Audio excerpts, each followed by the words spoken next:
Bad capacitors are a very common cause of electronic equipment failure. Our very expensive Teppanyaki grill that my wife loves failed, and it would not heat up.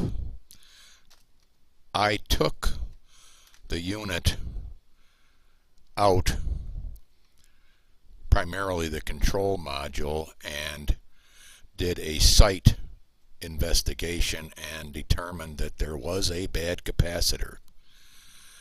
You can tell a bad capacitor because it will be swelled up, the top won't be flat, and it will often have juice that flowed out from the inside of the capacitor. I crossed my fingers and ordered a replacement capacitor. It was 470 microfarads, 50 volts, and the total price for 5 was $60. It came in. I popped the old capacitor out, which requires some facility with a soldering iron, and put the new one in, put it back together, and by golly, it works. Sorry for this long lead-in, but I wasn't 100% confident it was going to work, and I did not do step-by-step pictures. However, following this introduction, there are pictures and a video of what the unit looks like, plus what the bad capacitor looks like.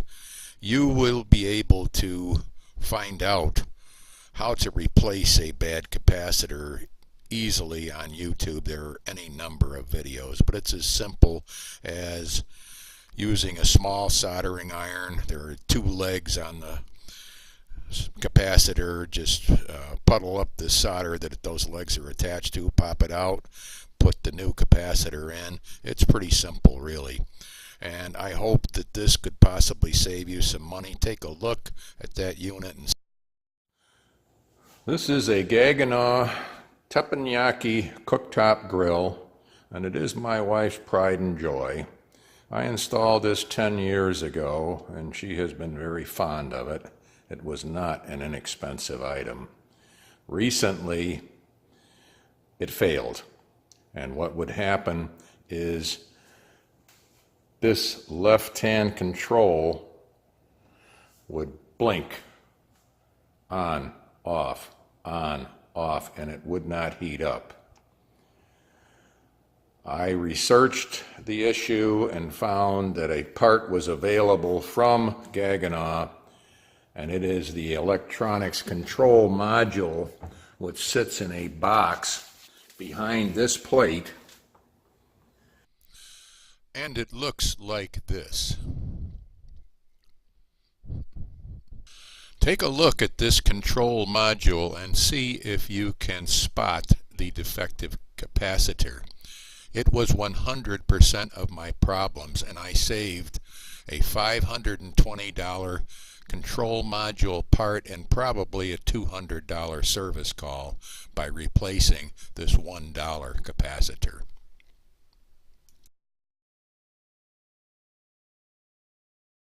Did you find it? Maybe this close-up will help. Can you see how the top of the capacitor is not flat? Trust me, it isn't. It bubbles up. What happens when a capacitor goes bad is that it swells and actually pushes some fluid out and causes the top of the capacitor to bubble up.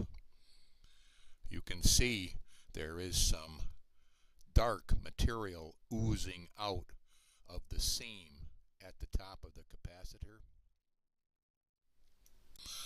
This was a definite clue. I have fixed a refrigerator by replacing defective capacitors and saved myself about $400 there.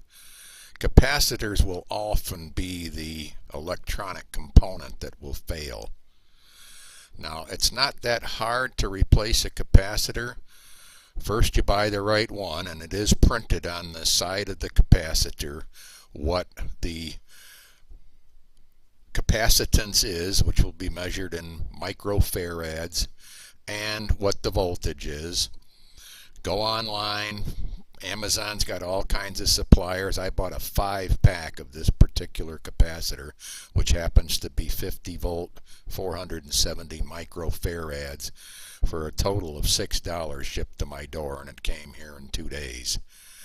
So I guess you could really say my fix cost $6 because I'll never use those other capacitors. But if I'd been able to get it individually, it would have been $1.20 or something like that to save about a $700 bill.